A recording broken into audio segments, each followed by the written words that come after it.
Black billionaire girl's seat stolen by white passenger. Seconds later, flight gets grounded. Ladies and gentlemen, this is your captain speaking. We have a situation on board that requires us to return to the gate immediately. All passengers, please remain seated with your seatbelts fastened. The first-class cabin erupts into chaos. Confused voices overlap.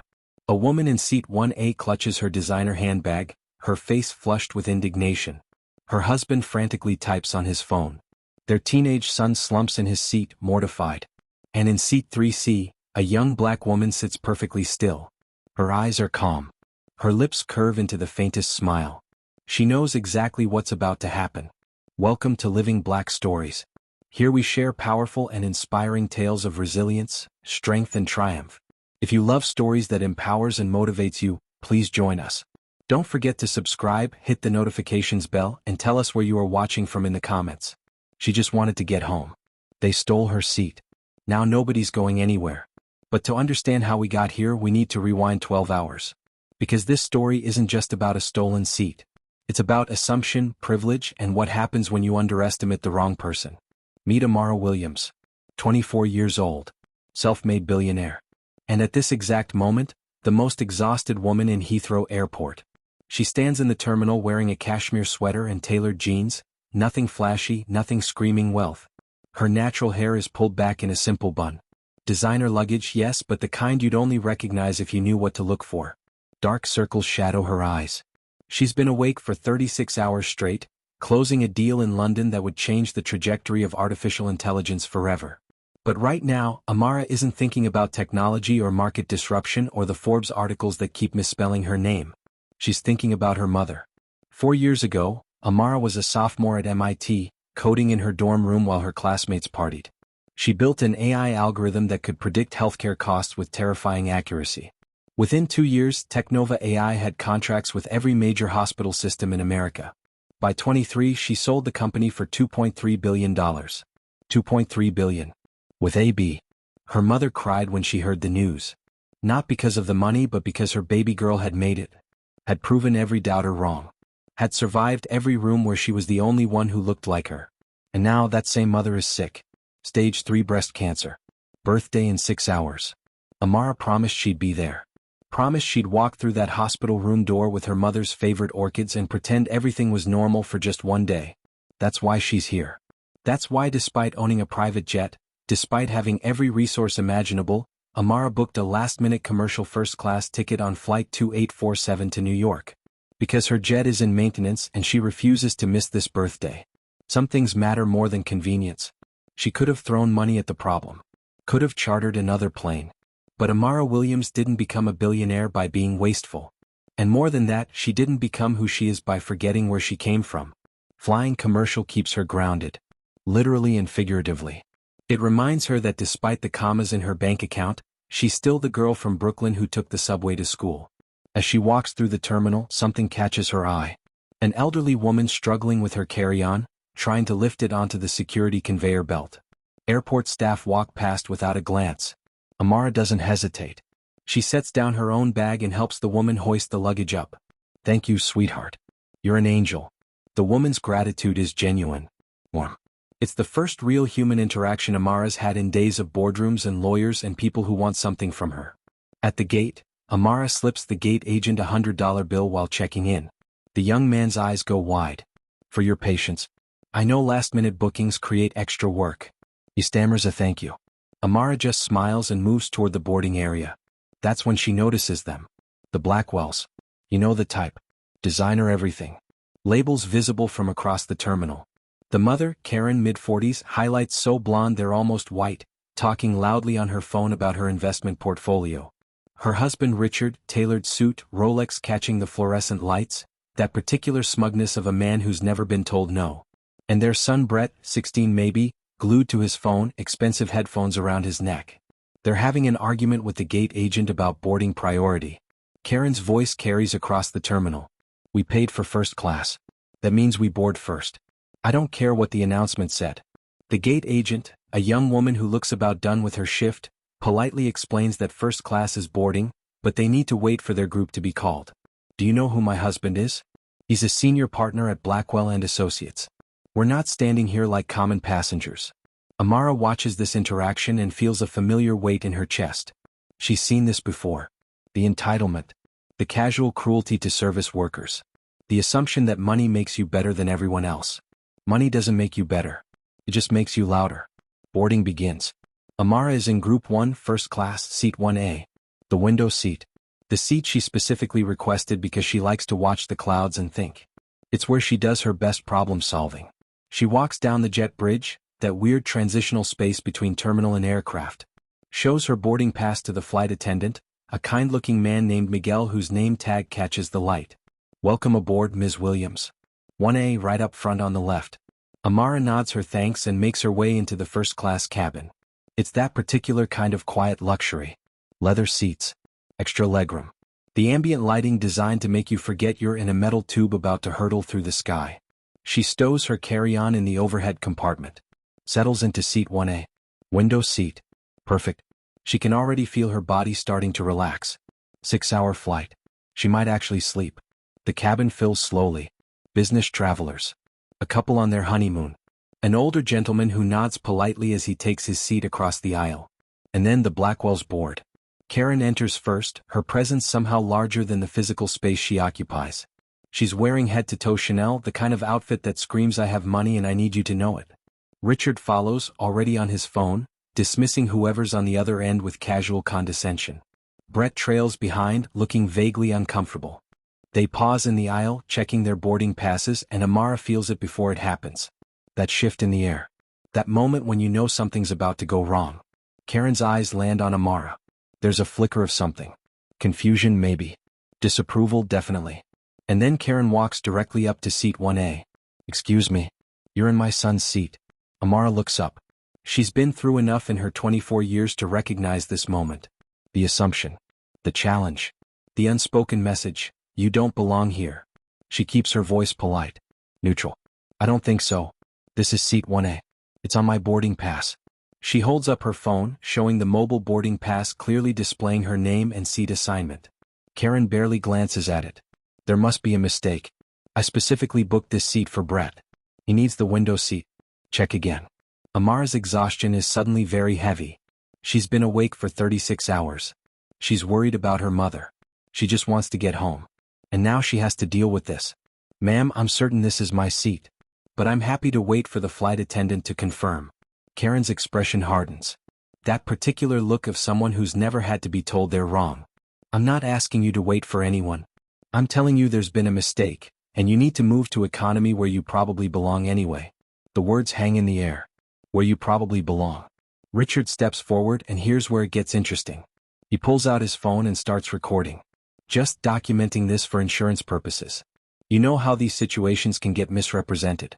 He's not even subtle about it. The implication is clear. We're building a case against you. Before Amara can respond, Miguel, the flight attendant, appears. His smile is professional, but Amara can see the tension in his shoulders. He's dealt with this before. "Is everything all right here?" Karen immediately shifts into victim mode. Her voice raises just enough for other passengers to hear. "This woman is in my son's seat. I paid extra for my family to sit together in first class, and now she's refusing to move. Can you please handle this?" Miguel politely asks to see both boarding passes. Amara shows hers calmly. Karen produces Brett's, practically shoving it in Miguel's face. Miguel examines both carefully. When he looks up, his expression is apologetic but firm. "Ma'am, this young lady is correct. She's assigned to 1A. Your son is in Seat 3C, the aisle seat 3 rows back." Karen's face flushes red. "That's impossible. I specifically requested window seats for all of us. This is unacceptable. I demand to speak to whoever's in charge." Before you know it, what would you do if you were in Amara's position right now? Would you stand your ground or give up your seat to keep the peace? Drop your answer in the comments. I really want to know what you think. Miguel maintains his professional composure. "Ma'am, I can double-check with the gate, but according to our system, these seat assignments are correct. The young lady has 1A. Your son has 3C. Karen's voice rises another notch. "I don't care what your system says. I paid thousands of dollars for these tickets. My son has anxiety. He needs a window seat. She can move to economy. I'm sure there are plenty of seats back there." Now Richard chimes in, still recording. "We're loyal customers. Platinum status. I think we deserve a little accommodation here, don't you?" Surely this can be resolved without making it a big deal. The implication is clear. Make the black girl move so the white family can be comfortable. Amara sits perfectly still. She's run this calculation 1,000 times in her life. If she gets angry, she's the aggressive black woman. If she stands her ground, she's being difficult. If she backs down, she's reinforcing every assumption they've already made about her. Miguel looks genuinely distressed. He's trying to do his job, but he's caught between policy and pressure. Let me get the head flight attendant. She can help sort this out. As Miguel walks away, Karen leans down, her voice dripping with false sweetness. Look, I'm sure you're a nice girl, but this is first class. These seats are very expensive. I'm sure you'd be more comfortable in economy anyway. It's really not a big deal. Every word is a calculated dismissal. You don't belong here. You can't afford this. Know your place. Amara takes a slow breath. She could end this right now. Could pull out her ID. Could mention the fact that she probably has more money in her checking account than Karen's entire net worth. Could explain exactly who she is. But she doesn't. Because she shouldn't have to. Because her humanity shouldn't require a financial statement to be respected. Ma'am, this is my seat. I'd appreciate it if you'd let me sit in it. The head flight attendant arrives. Sandra. 50-something. The kind of stern competence that comes from 3 decades of dealing with passenger drama. She listens to Karen's increasingly frantic explanation, checks the boarding passes, and then turns to Amara. And here's where it gets complicated. Because Sandra's next words reveal everything about how this situation is being perceived. Miss, would you mind being accommodating? Perhaps we can find you another seat so we can get this family situated and take off on time? Be accommodating. The weight of those 2 words. Not. Ma'am, your seat assignment is correct, and these passengers need to take their assigned seats. But, can you just make this easier for everyone? The other first-class passengers are watching now. Some are recording on their phones. Others are deliberately looking away, uncomfortable but unwilling to intervene. And Amara realizes something. This isn't about a seat. It never was. This is about who gets believed, who gets respected, who gets to take up space without justification. Before she can respond, her phone buzzes in her lap. Multiple messages. Urgent. She glances down. Her assistant James. The messages make her pause. And in that moment, Amara makes a decision. Not the one you'd expect. Not the one she wants to make. She stands up. Karen's face lights up with triumph. See, I knew she'd be reasonable. But Amara isn't giving up. She's making a call. And in about 15 minutes, everyone on this plane is going to understand exactly what that call means. If you're loving this story so far, do me a favor and hit that subscribe button right now. Because what happens next is absolutely wild, and you won't want to miss a single second. Trust me, the karma in this story is chef's kiss. She just wanted to get home to see her mother. They stole her seat and assumed she didn't belong. But what they didn't know, what they couldn't possibly know, was that Amara Williams doesn't just belong in first class. She could buy the entire airline. And she's about to prove it. Miguel stands there, boarding passes in hand, trying his absolute best to keep this situation from exploding. Ma'am, I've checked the system twice. Your son Brett is assigned to seat 3C, 3 rows back. It's an aisle seat. You may have misread the booking confirmation. Karen's face goes from red to crimson. I didn't misread anything. I specifically selected window seats for my entire family. This is your airline's mistake, not mine. Give me your manager. No. And just like that, Miguel has no choice. He pages Sandra, the head flight attendant. Sandra's been doing this job for 28 years. She's seen every type of passenger drama imaginable. She approaches with that particular expression of someone who's already exhausted and the flight hasn't even taken off yet. What seems to be the problem here? Karen launches into her story, but now there's a new detail. Her voice takes on this wounded, vulnerable tone. My son has severe anxiety. He needs a window seat for his condition. His therapist specifically recommended it for flights. I have documentation. This is a medical accommodation issue. Brett, the teenage son, looks down at his phone. He doesn't confirm or deny this claim. He just wants to disappear. Amara, still standing in the aisle, realizes this woman will say anything to get what she wants. But here's the thing about Amara Williams. Despite everything she's accomplished, despite the billion-dollar exits and the boardroom battles, she's still someone who wants to believe in the goodness of people. So she makes an offer. If it helps, I'll switch to 3C. I don't mind the aisle seat. Problem solved, right? Wrong. Karen doesn't even look at her. That's an aisle seat. I just explained that Brett needs a window seat. Were you not listening? The audacity. The sheer audacity of this woman. Sandra turns to Amara, and here's where you can see the implicit bias in real time. Miss, would you mind being accommodating here? We're already delayed, and if we can just get everyone seated, we can take off. I'm sure we can make this work for everyone. Notice what's happening. Sandra isn't telling Karen that her son needs to sit in his assigned seat. She's not enforcing the airline's own policy. She's asking the black woman to accommodate the white woman's unreasonable demands. Other first-class passengers are fully invested now. Some are recording on their phones because of course they are. Everything's content now. A businessman in 2D mutters to his colleague about participation trophies, and everyone thinking they're special. An older couple in row 4 exchange uncomfortable glances but say nothing.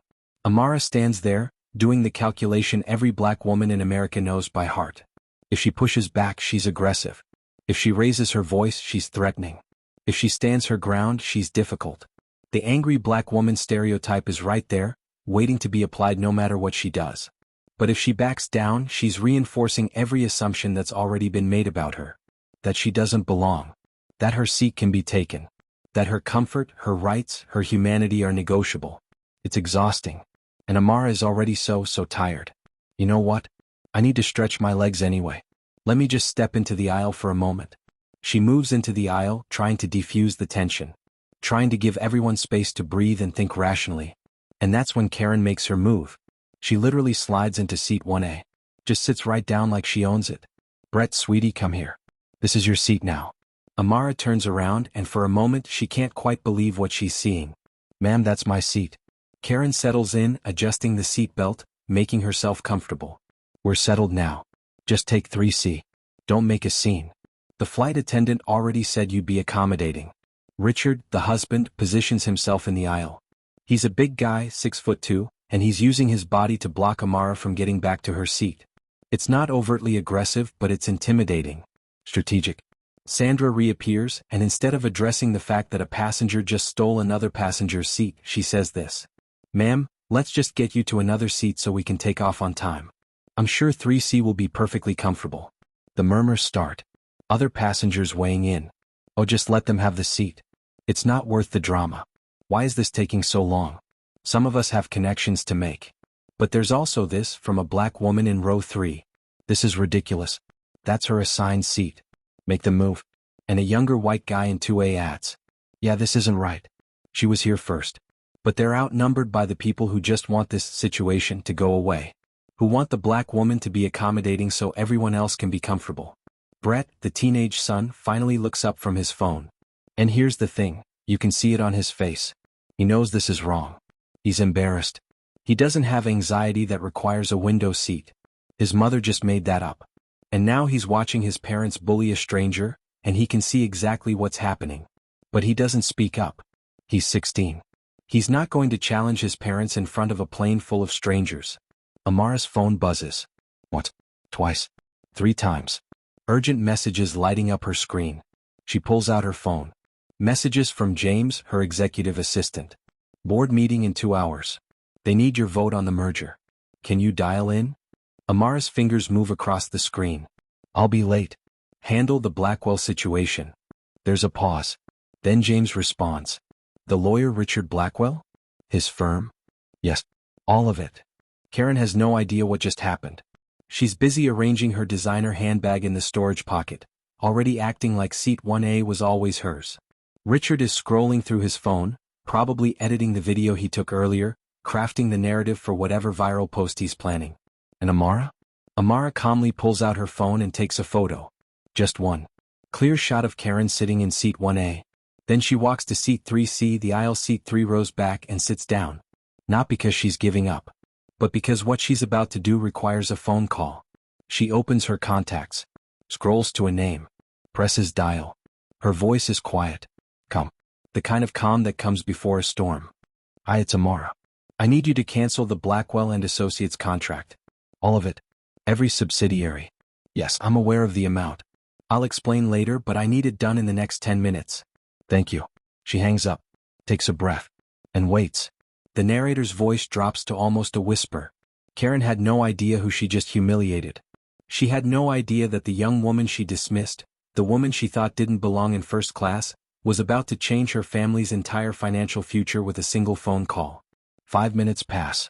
The cabin is settling. Flight attendants are doing their final checks. The captain's voice comes over the intercom with the standard pre-flight announcement.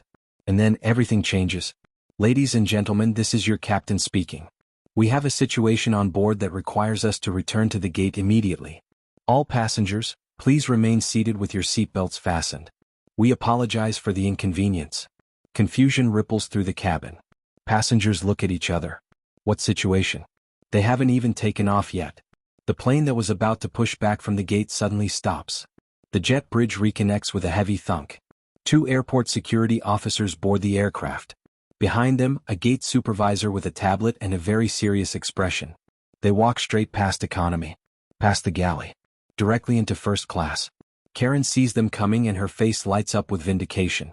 Finally. They're here to remove that difficult woman who caused all this trouble. She actually smirks. Nudges Richard. I told you they'd handle it. The security officers stop at row 1. They look at their tablet. Look at the passengers. We need to speak with the passengers in seats 1A, 1B, and 1C. Karen stands up, ready to give her statement. Finally. This woman has been harassing us since we boarded. She refused to give up this seat even though my son has a medical condition. I want her removed from this flight. I want a full refund. And I'm going to be speaking with a lawyer about this treatment. The gate supervisor looks at Karen. Looks at Richard. Looks at Brett. Ma'am, I need you and your family to deplane immediately. The cabin goes completely silent. Karen's smirk vanishes. Excuse me? We're not going anywhere. That woman is the problem. She's the one who needs to be removed. The security officer's voice is firm but professional. Ma'am, we're not asking. You and your family need to gather your belongings and exit the aircraft now. Richard steps forward and now his lawyer voice comes out. On what grounds? We've done nothing wrong. We're paying customers. You can't just remove us without cause. I know the law. The gate supervisor taps her tablet. Your credit card was declined for the first-class seat upgrades.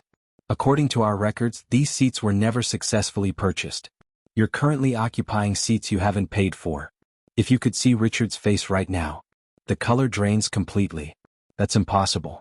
I used the firm's corporate card. That account has a $2 million limit. Check again. The gate supervisor turns the tablet around, showing the transaction history. The account was frozen 15 minutes ago. The charges were reversed. These seats are no longer assigned to you. Karen's voice goes shrill. This is discrimination. You can't do this. Who do you think you are? And then she wheels around, pointing at Amara, who's still sitting calmly in seat 3C. You did this. You somehow did this. Who do you think you are? Amara doesn't respond. She doesn't need to. Because at that moment, the captain himself emerges from the cockpit. He walks straight past the Blackwells, straight to seat 3C and addresses Amara directly. Ms. Williams, I apologize profoundly for this situation. Had I known you were on this flight, this never would have happened. Please return to your assigned seat. We'll have this resolved immediately. The entire cabin freezes. Ms. Williams. One of the passengers in row 2 frantically Googles on his phone. His eyes go wide. Oh my God. Amara Williams. Technova AI. She's worth $2.3 billion. Have you ever seen karma work this fast?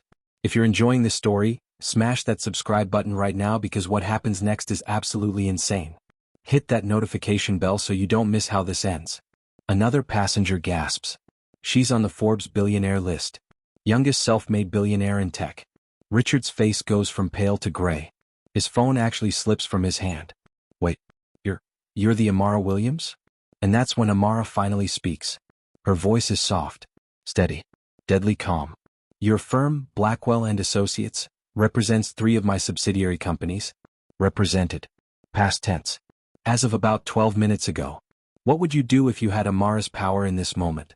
Would you show mercy or let karma run its course? Drop your thoughts in the comments below. Richard's knees actually buckle slightly. No. Please. That's 40% of our annual revenue. You can't. We didn't know, please. Karen's still trying to process, her voice desperate now. We didn't know who you were. This is a misunderstanding. I have anxiety. I wasn't thinking clearly. Amara stands. Walks past them. Returns to seat 1A. Her seat. The one she paid for. The one she always had the right to sit in. She looks at Karen, at Richard, at their son Brett who looks like he wants the floor to swallow him whole. You knew enough to think you were better than me. That was your first mistake. Security takes each of the Blackwells by the arm. Ma'am, sir, let's go. Don't make this harder than it needs to be. As they're being escorted off, Karen is still protesting, still playing victim, still refusing to accept that she's the villain in this story. And the flight full of passengers sits in stunned, absolute silence, watching as privilege gets escorted off the plane. Karen's voice reaches a pitch that probably violates some kind of sound ordinance. This is discrimination. I know my rights. My husband is a lawyer. You can't just throw paying customers off a plane. The security officer remains completely unmoved. Ma'am, your credit card was declined for the seat upgrades. According to our system, these first-class seats were never successfully paid for. You're occupying seats that don't belong to you. Richard's face goes from gray to absolutely ashen. His hand trembles as he pulls out his phone. That's impossible. I used the firm's corporate card. That account has a $2 million credit limit. There must be some mistake. Check again. The gate supervisor doesn't even blink. Sir, the account was frozen approximately 15 minutes ago. All pending charges were reversed, including your seat upgrades. There's no mistake. You can actually watch the moment Richard's brain makes the connection. His eyes go wide. He turns slowly toward Amara, who's still sitting calmly in seat 3C. Karen follows his gaze, and suddenly she's not playing victim anymore. She's furious. You did this. You somehow did this. Who the hell do you think you are? And that's when the captain himself steps out of the cockpit. Now, airline captains don't usually get involved in passenger disputes. They've got a plane to fly, instruments to check, weather reports to review. But this captain walks straight through first class, past the security officers, past the Blackwells, and stops directly in front of Amara. Ms. Williams, I apologize profoundly for this situation. Had I known you were on this flight, this would never have happened. Please allow me to personally escort you back to your assigned seat. The entire cabin goes silent. You could hear a pin drop. Every single person is holding their breath. Karen's voice comes out confused, almost childlike. Williams? Who is she? A businessman in seat 2D is frantically typing on his phone. His face goes from curious to absolutely shocked. Oh my God. Amara Williams. Technova AI. He looks up, looks at Amara, looks back at his phone like he can't believe what he's reading. She's worth $2.3 billion. Another passenger leans over, reading over his shoulder. Holy hell. She's on the Forbes billionaire list. Youngest self-made billionaire in technology. The woman next to her gasps. She sold her company for over $2 billion. She's been featured in Time magazine, Fortune, Bloomberg. Every phone in first class is out now. Passengers are Googling, scrolling, their faces registering shock and dawning horror as they realize what they've just witnessed. Richard's phone literally slips from his hand and clatters to the floor. His voice comes out as barely a whisper. Wait, you're the Amara Williams? Amara stands. She's still calm. Still composed. But there's steel in her voice now. Your firm, Blackwell and Associates, represents 3 of my subsidiary companies. Represented. Past tense. As of approximately 12 minutes ago, those contracts have been terminated. Richard's legs actually buckle. He grabs the seat back to steady himself. No. Please. Ms. Williams, please. That's 40% of our annual revenue. We have 60 employees. Mortgages. Families. You can't. We didn't know. His voice breaks. This is a man watching his entire career collapse in real time. Karen's tune changes so fast it could give you whiplash. Suddenly she's all apologies and excuses. We didn't know who you were. This is all a terrible misunderstanding. I have anxiety. I wasn't thinking clearly. Please, I'm so sorry. But Amara's expression doesn't change. You knew enough to assume I didn't belong here.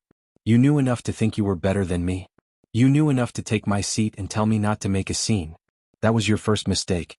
The security officers move to escort them out, but then something unexpected happens. Brett, the teenage son, steps forward. His voice cracks with genuine emotion. Mom, Dad, stop. He turns to Amara and there are actual tears in his eyes. You were wrong. Both of you were so wrong. Ms. Williams, I'm sorry. I'm really sorry. I knew this wasn't right and I didn't say anything and I'm sorry. The cabin is so quiet you can hear people breathing. Amara looks at this kid. 16 years old. Raised by parents who taught him that money equals worth, that skin color determines belonging. But there's something genuine in his apology. Something that suggests maybe, just maybe, he's learned something today. Her voice softens just slightly. Brett, right? The fact that you recognize it was wrong means you're better than this. Don't follow their example. Be better. Brett nods, wiping his eyes. Karen tries one more time, grabbing at Amara's arm.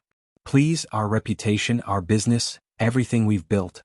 Amara gently removes Karen's hand from her arm. You built it on the assumption that people like me don't matter. Consider this a correction. Security firmly takes the Blackwells by the arms. Karen is still protesting as they walk down the aisle. Richard is on his phone, frantically calling his partners, his voice desperate and pleading. Brett walks quietly, head down, carrying the weight of his parents' actions. The entire plane watches them go. Watches Privilege get escorted off the aircraft in real time. And then, something remarkable happens. Sandra, the head flight attendant who asked Amara to be accommodating, approaches. Her eyes are red. Her voice shakes. Ms. Williams, I owe you an apology. I made assumptions about you based on nothing but what I saw. That was unprofessional, unfair, and wrong. I'm sorry. Amara could dismiss her. Could report her. Could make her life difficult. Instead, she says this. You asked me to be accommodating instead of enforcing your airline's own policy. I want you to ask yourself why. Why was it easier to ask me to move than to tell them to sit in their assigned seats? Sandra's tears spill over. She nods. I will. I promise you I will. She walks away, but you can see it on her face. Something shifted. Something changed. This woman will never look at a situation like this the same way again. Miguel, the first flight attendant who initially checked the boarding passes, appears with a glass of champagne. Ms. Williams, on behalf of the entire crew, please accept this with our deepest apologies. We should have protected you. We didn't. That's on us. Amara takes the glass but doesn't drink it yet. Miguel, I don't need apologies. I need you to protect the next person. The next passenger who gets treated like they don't belong. That's what matters. Miguel nods, understanding the assignment. Other passengers start approaching. Tentatively at first, then with more confidence. A black woman in her 40s from row 3 in a business suit, steps forward. Thank you. I've been in that exact situation. So many times. And I always just moved because it was easier. You stood your ground. You have no idea what that means to see. An elderly white man, probably in his 70s, approaches next. His voice is thick with emotion. Young lady, I'm ashamed that I sat there and said nothing. I saw what was happening and I chose comfort over doing what's right. I'll do better. I promise you I'll do better. A young couple, maybe honeymooners, stopped by. That was incredible. We're going to tell everyone about this. About you. About standing up. Amara accepts their words with grace, but you can see the exhaustion settling back in. The adrenaline is wearing off, and she's remembering why she's on this flight in the first place. Her phone buzzes. She glances down. A message from her mother. Can't wait to see you, baby girl. Safe flight. Love you more than words. And finally, for the first time since this whole ordeal began, Amara smiles. A real smile. Genuine. Full of love. Because that's what this was always about. Getting home to her mother. Everything else was just noise. If this story is giving you all the feels, hit that subscribe button and ring that notification bell. We're about to wrap this up, and trust me, you want to see how this incredible journey ends. Do it now before you forget. The jet bridge disconnects. The engines power up. The plane finally begins to push back from the gate. Amara settles into seat 1A. Her seat. The one she paid for. The one she always had the right to sit in without justification. The captain's voice comes over the intercom. Ladies and gentlemen, we apologize for the delay. We're now cleared for takeoff. Flight time to New York will be approximately 6 hours. Sit back, relax, and enjoy the flight. As the plane taxis toward the runway, Amara looks out the window. The clouds are gathering on the horizon. The sky is turning that particular shade of gold that happens just before sunset. And for the first time in 36 hours, Amara Williams allows herself to relax. To breathe. To let go of the armor she has to wear every single day as a black woman in spaces where people assume she doesn't belong. She closes her eyes. In 6 hours she'll be home. She'll walk into that hospital room with orchids in hand. She'll hug her mother and pretend everything is fine. But right now, 35,000 feet above the Atlantic Ocean, she allows herself this moment. This victory. This reminder that she doesn't have to shrink herself to make others comfortable. Here's my question for you. Do you think Amara went too far by canceling the contracts, or was this exactly the wake-up call the Blackwells needed? Comment below, I want to hear your honest take on this. The plane lifts off. The ground falls away. And Amara Williams, billionaire, entrepreneur, daughter, survivor, flies home. Because some seats aren't just seats. Sometimes they're about dignity. About respect. About refusing to accept that you don't belong in spaces you've earned the right to occupy. And sometimes justice is immediate. Sometimes karma doesn't wait. Sometimes the universe corrects itself in real time. This was one of those times. 35,000 feet above the Atlantic Ocean, Amara Williams finally exhales. She's sitting in seat 1A now. Her seat. The window seat she booked, paid for, and had every right to occupy from the beginning. The clouds stretch endlessly below her, painted gold and pink by the setting sun. And in this quiet moment, with the hum of the engines and the gentle turbulence of flight, Amara's mind drifts back. She thinks about Brooklyn. About the cramped apartment where she grew up, where the heat barely worked in winter and the AC never worked in summer. About her mother working double shifts as a nurse, coming home exhausted but still helping with homework at the kitchen table. She remembers being 12 years old, teaching herself to code on a donated computer that crashed every 20 minutes. Her mother didn't understand what she was doing, but she believed in her anyway. She thinks about MIT. About being one of the only black women in her computer science classes. About professors who called on her less. About study groups that somehow always forgot to text her the meeting time. About being told her ideas were interesting but never groundbreaking, while her white male classmates pitched the exact same concepts and got funding. She remembers every investor meeting where she had to work twice as hard to get half the respect. Every pitch where they asked about her co-founder, assuming a young black woman couldn't possibly be the CEO. Every negotiation where they spoke to her male attorney instead of directly to her. She thinks about building Technova AI from her dorm room. About the nights she didn't sleep. About the moment her algorithm worked, truly worked, and she knew she had something revolutionary. About believing in herself when nobody else did. And she remembers her mother's words, spoken the night before Amara sold her company for $2.3 billion. Baby girl, let your success be your revenge. But let your grace be your legacy. Success and grace. Power and wisdom. Amara has spent her entire adult life trying to balance those scales. Today she thinks she got it right. The plane levels off. The seatbelt sign turns off. And Amara closes her eyes, finally allowing herself to rest. But this story doesn't end on the plane. Let me tell you what happened next. Richard Blackwell's law firm, Blackwell & Associates, lost 4 major contracts in the week following the incident. Not just Amara's companies, but others who saw the viral videos and decided they didn't want to be associated with that kind of behavior. The firm was forced to restructure. Lay off staff. Richard himself resigned as senior partner 6 weeks later. Karen Blackwell issued a public apology video. You can find it online. It's 3 minutes of clearly coached PR speak. I'm deeply sorry for my actions. I was having a difficult day. That's no excuse. I'm committed to doing the work and learning and growing. All the right words. None of the real remorse. The comments section destroyed her.